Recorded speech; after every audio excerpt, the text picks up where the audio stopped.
A paz do Senhor, meus queridos, hoje com mais um estudo para edificar a sua vida, sempre baseado na palavra de Deus, as Escrituras Sagradas. Amém?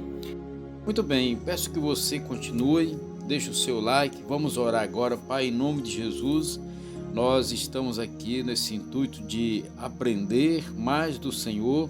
Pedimos que o Espírito Santo nos ajude nessa jornada, em nome de Jesus, aprendendo, lendo a palavra, que possamos meditar nos versículos, ó Deus, citados aqui, que possamos acrescentar em nós o conhecimento com o nosso Deus, o nosso amado Pai, o nosso Senhor Jesus Cristo, o nosso amigo Espírito Santo. Pai, muito obrigado, em nome de Jesus. Fica conosco, Senhor, e fala comigo, fala com meus queridos irmãos, hoje e sempre. Amém.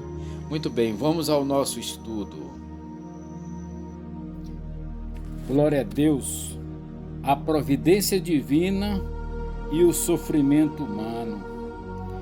A revelação bíblica demonstra que a providência de Deus não é uma doutrina abstrata, mas que diz respeito à vida diária no mundo mau e decaído. Primeiro, toda pessoa experimenta o sofrimento em certas ocasiões da vida, e daí surge a inevitável pergunta: por quê? Por que está acontecendo isso? Por que isso? No livro de Jó, no capítulo 7, a partir do verso 17, vem dizendo assim: que é o homem para que tanto o estimes, e ponha sobre ele o teu coração, e a cada manhã o visites, e a cada momento o proves? Até quando me não deixarás, nem me largarás, até que engula a minha saliva? Se pequei, o que te farei, ó guarda dos homens? Por que fizeste de mim um alvo para ti, para que a mim mesmo me sejas pesado? E por que me não perdoas a minha transgressão e não tiras a minha iniquidade? Pois agora me deitarei no pó, e de madrugada me buscarás, e não estarei lá. Salmo 10:1 fala assim: por que te conservas longe, Senhor? Por que te escondes nos tempos da angústia? Salmo 22:1 fala assim: Deus meu, por que me desamparastes? Por que te alongas das palavras do meu bramido e não me auxilias? Salmo 74, versículo 11 e 12 fala assim: por que te retiras a tua mão, sim, a tua destra? Tira-a do teu seio e consome-os. Todavia, Deus é o meu rei desde a antiguidade, operando a salvação no meio da terra.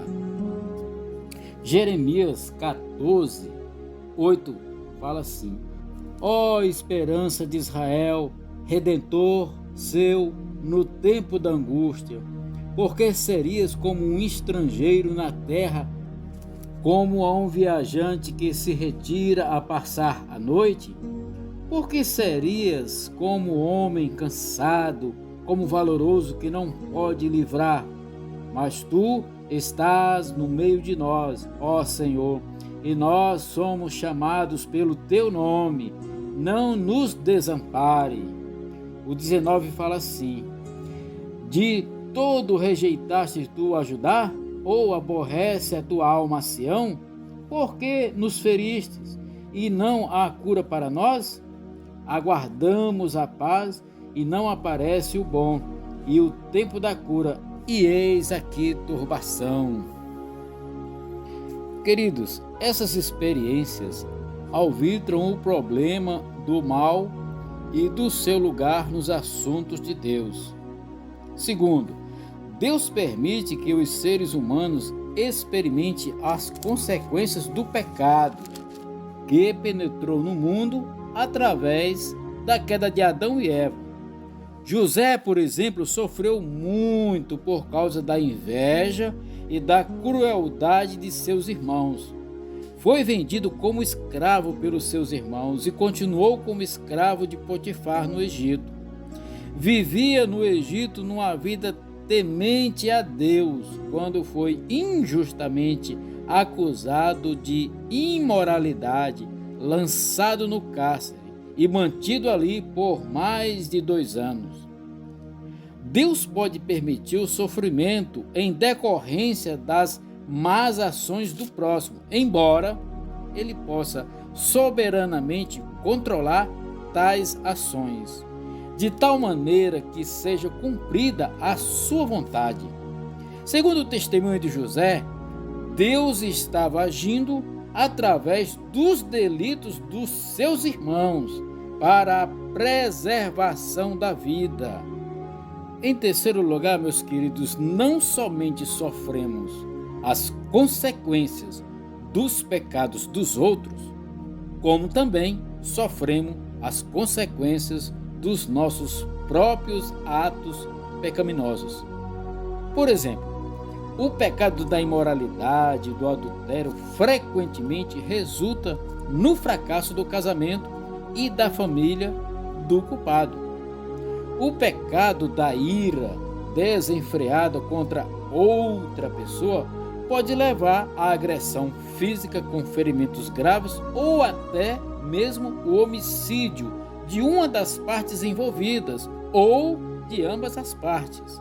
O pecado da cobiça pode levar ao furto ou ao desfalque, e daí a prisão ou cumprimento da pena. Daí a prisão e o cumprimento da pena. Meus queridos, em quarto lugar, o sofrimento também ocorre no mundo porque Satanás, o Deus desse mundo, tem permissão para executar a sua obra de cegar a mente dos incrédulos e de controlar as suas vidas. Vejamos o que está escrito lá em 2 Coríntios, capítulo 4, nos quais o Deus desse século cegou os entendimentos dos incrédulos, para que não lhes resplandeça a luz do Evangelho da glória de Cristo, que é a imagem de Deus. Em Efésios, no capítulo 2, vem dizendo assim, versículo 1: E vos vivificou enquanto vós mortos em ofensas e pecados, em que noutro tempo andaste segundo o curso deste mundo, segundo o príncipe das potestades do ar e do espírito que agora opera nos filhos da desobediência, entre os quais todos nós também antes andávamos nos desejos da nossa carne, fazendo a vontade da carne, dos pensamentos, e éramos por natureza filhos da ira, como os outros também. Nós vamos encontrar no Novo Testamento que está repleto de exemplos de pessoas que passaram por sofrimento por causa dos demônios que as atormentavam em aflição mental ou com enfermidades físicas. Você pode ver em várias passagens bíblicas aí essas coisas. Mateus 9, 32 e 33, Mateus capítulo 12, 22, Marcos 9, 14 a 22, Lucas 13, 11 a 16. Então a gente pode encontrar muitos exemplos no Novo Testamento de que pessoas viviam atormentadas e sofrendo por causa da ação maligna do pecado na vida de todos nós. Dizer que Deus permite o sofrimento não significa que Deus origina o mal que ocorre neste mundo. Deus ele é bom, então de Deus não sai nenhuma maldade. Tudo o mal que acontece em nossas vidas é em decorrência às más escolhas que nós fazemos. Então, a consequência do meu pecado, a consequência do teu pecado vai gerar sofrimento ou na sua vida ou na vida de pessoas que estão à sua volta. Entenda bem isso. Deus, ele não causa o sofrimento. Deus, ele ajuda a cada um de nós a sair do sofrimento, mas ele mesmo não causa. Agora ele nos deixa livres para escolher se nós queremos andar com ele, andar nos seus caminhos ou andar segundo a nossa própria vontade. Então Deus, ele pode até permitir, mas não é vontade de Deus. Deus nunca é um instigador do mal ou da impiedade. Todavia, ele às vezes o permite, o dirige e impera soberanamente sobre o mal a fim de cumprir a sua vontade, levar a efeito seu propósito redentor e fazer com que todas as coisas contribuam para o bem daqueles que lhes são fiéis. Tiago, no capítulo 1, versículo 13, fala assim: ninguém, sendo tentado, diga, de Deus sou tentado, porque Deus não pode ser tentado pelo mal e a ninguém tenta. Irmãos, Tiago está dizendo aqui que ninguém pode falar assim, eu sou tentado por Deus. Não, sabe por quê? Porque o mal não pode tentar a Deus. Em Deus não há maldade, em Deus não há pecado, porque Deus é Deus, entendeu? Então ele mesmo, ele não tenta a ninguém, porque ele não é tentado, entendeu isso? Então a gente não pode dizer isso. Nós somos tentados segundo a concupiscência da nossa carne, segundo o desejo dos nossos olhos e segundo as coisas que o mundo opera, e a gente às vezes é levado a viver uma vida errada na presença das pessoas e principalmente de Deus. No livro de Mateus, no capítulo 2, versículo 13, vem falando assim: e tendo-se eles retirado, eis que o anjo do Senhor apareceu a José em sonho, dizendo: levanta-te, toma o menino e a sua mãe e foge para o Egito, e demora-te lá até que eu te diga, porque Herodes há de procurar matar o menino. A tentativa de Herodes de matar Jesus e o método adotado por Deus de proteção ao menino revelam várias verdades a respeito de como Deus guia e protege o seu povo. Em primeiro lugar, Deus não protegeu José, Maria e o menino sem a cooperação deles. A proteção dependia da obediência e orientação divina, que nesse caso envolvia fugir do país. Em segundo lugar, Deus permite que certas coisas de difícil compreensão ocorram em nossas vidas para o cumprimento de propósitos seus. No sentido literal, Cristo começou a sua vida como refugiado e estrangeiro em outro país.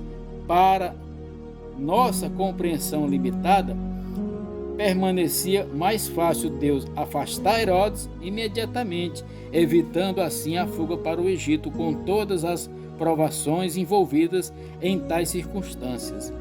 Mesmo depois da solução de um problema difícil, haverá outros a serem enfrentados. A proteção e os cuidados providenciais divinos sempre serão necessários, porque o inimigo do crente nunca cessa de atacar e de levantar coisas para derrubar os fiéis diante do Senhor. Meus queridos, Deus, é Ele quem providencia a salvação, é Ele quem providencia o resultado, é Ele quem providencia a solução. Em Deus está o controle de todas as coisas. Agora é necessário eu observar a sua palavra, arrepender dos meus pecados, confessar os meus pecados, pedir perdão a Deus, reconhecer que Jesus Cristo é o Senhor e Salvador, aceitar Jesus como Senhor e Salvador, converter, mudar de vida, mudar a direção da minha caminhada. Antes que eu caminhava segundo os meus conceitos, os meus valores, os meus preceitos, agora eu vou andar segundo os conceitos de Deus, segundo a vontade de Deus, segundo os preceitos de Deus, aquilo que Ele quer que eu venha fazer. Amém? aí a providência divina vai estar presente na tua vida. Glorificado seja o nome do Senhor.